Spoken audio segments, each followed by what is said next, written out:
അമൃത് Veni hair elixir presents daily news സായാഹ്ന വാർത്തകൾ powered by Pulimoottil silks KSFE. Wow, ഇയാളുടെ മുടിക്കിപ്പോ നല്ല ഉള്ള നീളം വന്നല്ലോ. എന്റെ മുടി നോക്ക്. നീ നിന്റെ വൈറ്റമിൻ ഡി ലെവൽസ് ഒന്ന് ചെക്ക് ചെയ്യ്. വൈറ്റമിൻ ഡിയുടെയും ഈസ്ട്രോജന്റെയും കുറവാണ് മിക്ക ലേഡീസിന്റെയും ഹെയർ പ്രോബ്ലംസിന് പ്രധാന കാരണം. സ്ത്രീകളുടെ മുടി വളർച്ചയ്ക്കും ശക്തിക്കും അത്യാവശ്യമായ വൈറ്റമിൻ ഡിയാലും ഹെർബൽ ഈസ്ട്രോജനാലും സമ്പുഷ്ടമായ ആദ്യത്തെ hair elixir Amrit Veni hair elixir for women. നമസ്കാരം, ഞാൻ ഷാജി പത്മനാഭൻ. ഡെയിലി ന്യൂസിന്റെ സായാഹ്ന വാർത്തകളിലേക്ക് സ്വാഗതം. ഇന്ന് ഏപ്രിൽ 17 ബുധനാഴ്ച. പ്രധാനമന്ത്രി നരേന്ദ്രമോദി അഴിമതിയിൽ ചാമ്പ്യനാണെന്ന് കോൺഗ്രസ് നേതാവ് രാഹുൽ ഗാന്ധി അഖിലേഷ് യാദവിനൊപ്പം ഗാസിയാബാദിൽ നടത്തിയ സംയുക്ത വാർത്താ സമ്മേളനത്തിൽ സംസാരിക്കുകയായിരുന്നു അദ്ദേഹം. നോട്ട് നിരോധനവും GSTയും സാധാരണക്കാരുടെ നടുവൊടിച്ചുവെന്നും അദാനിയെ വളർത്താനാണ് മോദി നോക്കിയതെന്നും ഇലക്ട്രൽ ബോണ്ട് ഇന്ത്യയിലെ ഏറ്റവും വലിയ കൊള്ളയാണെന്നും രാഹുൽ വിമർശിച്ചു. മുഖ്യമന്ത്രി പിണറായി വിജയന്റെ മകൾ വീണ വിജയന്റെ എക്സാലോജിക് സൊല്യൂഷൻസും CMRLും തമ്മിലുള്ള പണമിടപാടുകളുമായി ബന്ധപ്പെട്ട് CMRL managing director SN Sasidharan കർത്തയുടെ വീട്ടിലെത്തി എൻഫോഴ്സ്മെന്റ് ഡയറക്ടറേറ്റ് സംഘം മൊഴിയെടുക്കുന്നു. കർത്തയോട് ചൊവ്വാഴ്ച ഹാജരാകാൻ ED ആവശ്യപ്പെട്ടെങ്കിലും ആരോഗ്യ പ്രശ്നങ്ങൾ ചൂണ്ടിക്കാട്ടി ഹാജരായിരുന്നില്ല. തുടർന്നാണ് ED അന്വേഷണ സംഘം അദ്ദേഹത്തിന്റെ വീട്ടിലെത്തി മൊഴിയെടുക്കുന്നത്. എക്സാലോജിക്കുമായുള്ള ഇടപാടിന്റെ കരാർ രേഖകളടക്കം CMRL കൈമാറുന്നില്ലെന്ന് ED. ആവശ്യപ്പെട്ട രേഖകൾ ആദായനികുതി വകുപ്പിന്റെ ഇൻട്രീം സെറ്റിൽമെന്റ് ബോർഡ് പരിശോധിക്കുകയും തീർപ്പാക്കുകയും ചെയ്തതാണെന്നും അങ്ങനെ തീർപ്പാക്കിയ കേസിന്റെ രേഖകൾ കൈമാറാൻ സാധിക്കില്ലെന്നുമാണ് chief finance manager P. Suresh Kumar ചോദ്യം ചെയ്യലിൽ പറഞ്ഞത്. എക്സാലോജിക്കുമായി ബന്ധപ്പെട്ട ചോദ്യങ്ങൾക്ക് അറിയില്ലെന്ന മറുപടിയാണ് ഉദ്യോഗസ്ഥർ നൽകുന്നതെന്നും ED പറയുന്നു. BJPയിലേക്ക് കോൺഗ്രസിൽ നിന്നുള്ള കുത്തൊഴുക്ക് തടയാൻ രാഹുൽ ഗാന്ധിക്ക് കഴിയുന്നില്ലെന്നും കേരളത്തിൽ പോലും ഉന്നത നേതാക്കളുടെ മക്കൾ BJPയിലേക്ക് പോകുന്ന കാഴ്ചയാണ് നടക്കുന്നതെന്നും CPM സംസ്ഥാന സെക്രട്ടറി MV ഗോവിന്ദൻ.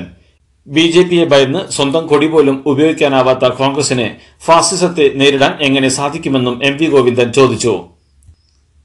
സംസ്ഥാനത്ത് കഴിഞ്ഞ വട്ടം തിരഞ്ഞെടുക്കപ്പെട്ട 18 UDF MPമാരും BJPക്കൊപ്പമാണെന്ന് അവരുടെ പ്രവർത്തനം തെളിയിച്ചതായി മുഖ്യമന്ത്രി പിണറായി വിജയൻ. സംസ്ഥാനത്തിനു വേണ്ടി കഴിഞ്ഞ 5 വർഷക്കാലം ഒരക്ഷരം പാർലമെന്റിൽ ഉരിയാടാൻ UDF MPമാർ തയ്യാറായില്ലെന്നും മുഖ്യമന്ത്രി വിമർശിച്ചു. വടകരയിലെ LDF സ്ഥാനാർത്ഥി KK ശൈലജ ഉന്നയിക്കുന്ന സൈബർ ആക്രമണ പരാതി നുണബോംബെന്ന് പ്രതിപക്ഷ നേതാവ് VD സതീശൻ. ഒരു സ്ഥാനാർത്ഥിയെയും അപമാനിക്കുന്ന രീതി UDF സ്വീകരിക്കില്ലെന്നും 20 ദിവസം മുമ്പ് ശൈലജ പരാതി നൽകിയിട്ടും മുഖ്യമന്ത്രിയും പോലീസും എവിടെയായിരുന്നുവെന്നും അദ്ദേഹം ചോദിച്ചു. KK രമ, ഉമാ തോമസ് തുടങ്ങിയവരെ CPM നേതാക്കൾ പരസ്യമായി അപമാനിച്ചപ്പോൾ KK ശൈലജ എവിടെയായിരുന്നുവെന്നും MM മണി നാട്ടിലെങ്ങും നടന്ന് സ്ത്രീകളെ അപമാനിച്ചപ്പോഴും ആരെയും കണ്ടില്ലെന്നും പ്രതിപക്ഷ നേതാവ് പറഞ്ഞു. സ്ത്രീകൾക്കെതിരായ അശ്ലീല പ്രചാരണം തടയുന്നതിൽ പോലീസ് പരാജയപ്പെട്ടുവെന്ന് KK രമ MLA. വടകരയിലെ LDF സ്ഥാനാർത്ഥിയും മുൻ മന്ത്രിയുമായ KK ശൈലജയ്ക്കെതിരായ സൈബർ ആക്രമണം അംഗീകരിക്കാനാവാത്ത തെറ്റാണെന്നും പരാതി നൽകി 20 ദിവസം കഴിഞ്ഞിട്ടും പോലീസ് നടപടി ഉണ്ടായിട്ടില്ലെന്നും രമ പറഞ്ഞു. താനടക്കമുള്ള വനിതാ പൊതുപ്രവർത്തകർ സൈബർ ആക്രമണത്തിന്റെ ഇരകളാണെന്നും ശൈലജയുടെ പേരിൽ പ്രചരിക്കുന്ന വീഡിയോ താൻ കണ്ടിട്ടില്ലെന്നും ശൈലജ വാർത്താ സമ്മേളനത്തിൽ പറഞ്ഞതിനെ മുഖവിലക്കെടുത്താണ് പ്രതികരിക്കുന്നതെന്നും KK രമ വിശദീകരിച്ചു. വടകരയിലെ LDF സ്ഥാനാർത്ഥി KK ശൈലജയ്ക്കെതിരെ വാട്സ്ആപ്പ് ഗ്രൂപ്പിൽ പോസ്റ്റിട്ട മുസ്ലിം ലീഗ് ന്യൂ മാഹി പഞ്ചായത്ത് സെക്രട്ടറി അസ്ലമിനെതിരെ പോലീസ് കേസെടുത്തു. സമൂഹമാധ്യമങ്ങളിൽ നടക്കുന്ന അധിക്ഷേപം നിറഞ്ഞതും അപകീർത്തികരവുമായ ആക്രമണത്തിനെതിരെ ശൈലജ പോലീസിലും തെരഞ്ഞെടുപ്പ് കമ്മീഷനിലും പരാതി നൽകിയിരുന്നു. പണ്ട് മുത്തശ്ശിയുടെ കല്യാണക്കഥ കേട്ട മുതലെയുള്ള ആഗ്രഹമാണ് അന്നത്തെ മുത്തശ്ശിയെ പോലെ എന്റെ കല്യാണത്തിന് എടുത്തൊരുങ്ങണമെന്ന്.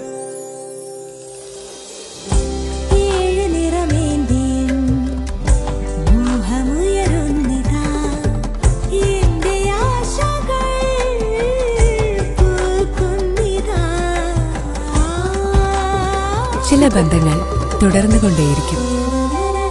Celebrating 100 years of Pulimoottil silks. നടിയെ ആക്രമിച്ച കേസുമായി ബന്ധപ്പെട്ട് മെമ്മറി കാർഡ് അനധികൃതമായി പരിശോധിച്ച വിചാരണ കോടതി ശിരസ്ത താജുദ്ദീന്റെ മൊഴിയിൽ ആശയക്കുഴപ്പം. തൃശൂരിനും എറണാകുളത്തിനുമിടയിലുള്ള യാത്രയ്ക്കിടെ 2022 ഫെബ്രുവരിയിൽ മെമ്മറി കാർഡ് പരിശോധിച്ച ഫോൺ നഷ്ടമായെന്നാണ് വിചാരണ കോടതി ശിരസ്ത താജുദ്ദീൻ ജില്ലാ ജഡ്ജിയുടെ വസ്തുതാന്വേഷണത്തിനിടെ മൊഴി നൽകിയത്. എന്നാൽ മാധ്യമ വാർത്തകൾക്ക് പിറകെ തന്റെ ഫോൺ ആരെങ്കിലും ദുരുപയോഗം ചെയ്തോ എന്ന് പരിശോധിക്കുകയും അങ്ങനെയുണ്ടായിട്ടില്ല എന്ന് ഉറപ്പുവരുത്തുകയും ചെയ്തെന്ന് മൊഴി നൽകിയിട്ടുണ്ട്.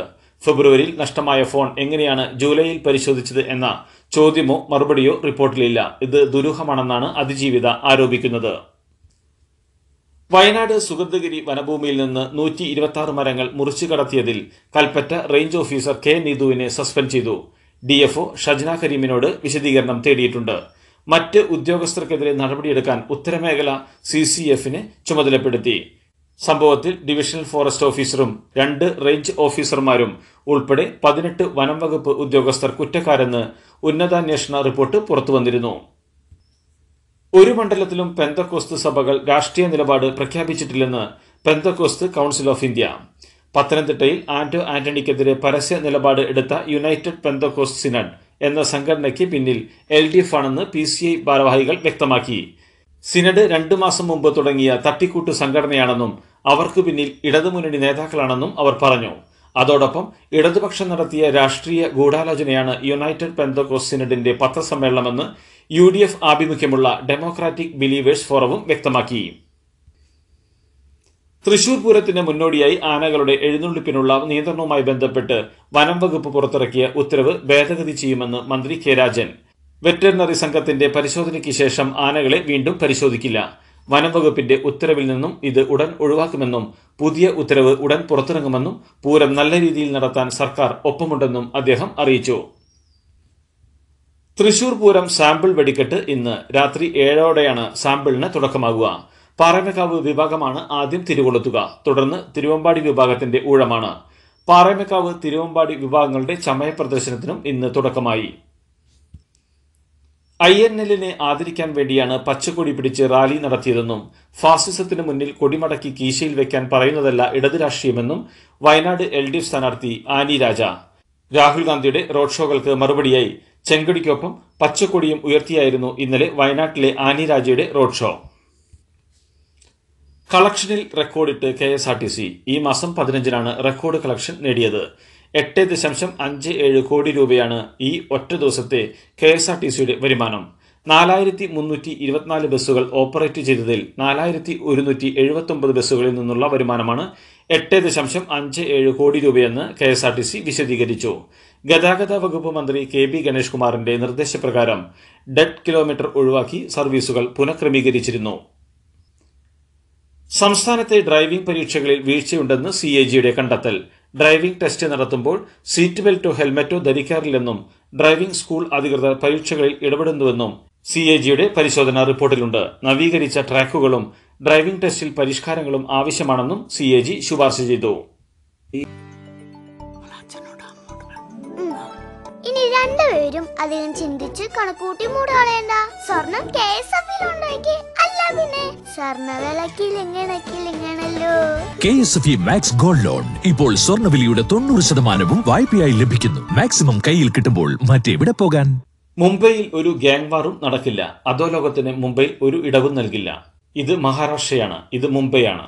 ഇത്തരമൊരു കാര്യം ചെയ്യാൻ ആരും ധൈര്യപ്പെടാതിരിക്കാൻ അത് ഏത് ലോറൻസ് ബിഷ്ണോയി സംഘമായാലും അവരെ അവസാനിപ്പിക്കുമെന്ന് മഹാരാഷ്ട്ര മുഖ്യമന്ത്രി ഏക്നാഥ് ഷിൻഡെ. ബോളിവുഡ് നടൻ സൽമാൻ ഖാന്റെ ബാന്ദ്രയിലെ വസതിക്ക് നേരെ വെടിവെപ്പുണ്ടായതിനെ തുടർന്ന് അദ്ദേഹത്തെ സന്ദർശിച്ച ഏക്നാഥ് ഷിൻഡെ സുരക്ഷയും സംരക്ഷണവും ഉറപ്പു നൽകി. അയോധ്യ രാമക്ഷേത്രത്തിൽ പ്രാണപ്രതിഷ്ഠ പൂർത്തിയായ ശേഷമുള്ള ആദ്യ രാമനവമി ദിനത്തിൽ രാമക്ഷേത്രത്തിലെ പ്രതിഷ്ഠയുടെ നെറ്റിയിൽ സൂര്യരശ്മി പതിക്കുന്ന സൂര്യ അഭിഷേക് അഥവാ സൂര്യതിലക് ചടങ്ങ് നടന്നു. ഏതാനും നിമിഷങ്ങൾ മാത്രം നീളുന്ന സൂര്യതിലക് ചടങ്ങിന് സാക്ഷിയാവാൻ നിരവധി വിശ്വാസികളാണ് ക്ഷേത്രത്തിലേക്ക് എത്തിയത്. ലോക്സഭാ തിരഞ്ഞെടുപ്പിൽ BJPക്ക് ഭൂരിപക്ഷം കിട്ടില്ലെന്ന് പ്രശസ്ത സാമ്പത്തിക ശാസ്ത്രജ്ഞനും രാഷ്ട്രീയ വിമർശകനും കേന്ദ്ര ധനമന്ത്രി നിർമ്മല സീതാരാമന്റെ ഭർത്താവ് കൂടിയായ ഡോക്ടർ പറക്കാല പ്രഭാകർ. മോദി അധികാരത്തിൽ തുടർന്നാൽ അത് ഇന്ത്യയെ സംബന്ധിച്ചിടത്തോളം വലിയ ദുരന്തമാകുമെന്നും ഈ തെരഞ്ഞെടുപ്പിലെ പോരാട്ടം മോദിയും ഇന്ത്യയിലെ ജനങ്ങളും തമ്മിലാണെന്നും അദ്ദേഹം പറഞ്ഞു. UAEയിൽ നിന്ന് മുംബൈയിലേക്ക് പുറപ്പെട്ട MSC ഏരീസ് എന്ന കപ്പലിലെ ഇന്ത്യക്കാരെ തടഞ്ഞുവെച്ചിട്ടില്ലെന്ന് ഇന്ത്യയിലെ ഇറാൻ അംബാസിഡർ വ്യക്തമാക്കി. നിലവിലെ പേർഷ്യൻ കടലിലെ കാലാവസ്ഥ മോശമാണെന്നും അതിനാൽ കപ്പലിനെ തുറമുഖത്ത് നങ്കൂരമിടാൻ കഴിഞ്ഞിട്ടില്ലെന്നും കാലാവസ്ഥ പ്രശ്നം തീർന്ന് കപ്പൽ നങ്കൂരമിട്ടാൽ ഇന്ത്യക്കാരെ നാട്ടിലേക്ക് മടക്കി അയക്കാൻ നടപടി തുടങ്ങുമെന്നും അംബാസിഡർ വ്യക്തമാക്കി. കപ്പലിലെ ഇന്ത്യക്കാരുമായി എംബസി അധികൃതരുടെ കൂടിക്കാഴ്ച ഇന്ന് നടന്നേക്കുമെന്നാണ് സൂചന. വെള്ളിയാഴ്ച തിരഞ്ഞെടുപ്പ് നടക്കുന്ന തമിഴ്നാടടക്കം 21 സംസ്ഥാനങ്ങളിലെയും കേന്ദ്രഭരണ പ്രദേശങ്ങളിലെയും 102 ലോക്സഭാ മണ്ഡലങ്ങളിലെ പരസ്യപ്രചാരണം ഇന്ന് അവസാനിക്കും. തമിഴ്നാട്ടിൽ വൈകിട്ട് 6 മണി വരെയാണ് പരസ്യപ്രചാരണത്തിനുള്ള സമയം. മുഖ്യമന്ത്രി MK സ്റ്റാലിൻ ചെന്നൈയിലും പ്രതിപക്ഷ നേതാവ് എടപ്പാടി പളനിസ്വാമി കൊങ്കുനാട്ടിലും പ്രചാരണം നടത്തും. 75 വർഷത്തിനിടയിലെ ഏറ്റവും ഉയർന്ന മഴയാണ് UAE പെയ്തതെന്ന് റിപ്പോർട്ട്. ഏറ്റവും കൂടുതൽ മഴ ലഭിച്ചത് അലൈനയിലെ ഖദം അൽ ഷക്ല എന്ന പ്രദേശത്താണ്. 24 മണിക്കൂറിനുള്ളിൽ 254.8 മില്ലിമീറ്റർ മഴയാണ് ഇവിടെ ലഭിച്ചതെന്ന് നാഷണൽ സെന്റർ ഓഫ് മെറ്റീരിയോളജി അറിയിച്ചു. പലയിടങ്ങളിലും മഴയ്ക്കൊപ്പം ഇടിമിന്നലും ആലിപ്പഴ വർഷവുമുണ്ടായി. Dubai, Sharjah, Ajman, Ras al Khaimah തുടങ്ങി ഭൂരിഭാഗം നഗരങ്ങളിലും വെള്ളക്കെട്ട് രൂക്ഷമാണ്. ദുബായ് വിമാനത്താവളത്തിലെ നിരവധി വിമാന സർവീസുകൾ മഴ കാരണം റദ്ദാക്കി. ഇതോടുകൂടി ഡെയിലി ന്യൂസിന്റെ ഇന്നത്തെ സായാഹ്ന വാർത്തകൾ സമാപിക്കുന്നു. ഡെയിലി ന്യൂസിന് വേണ്ടി വാർത്തകൾ വായിച്ചത് ഷാജി പത്മനാഭൻ. DailyNewsLive.in വാർത്തകൾ വിരൽ തുമ്പിൽ.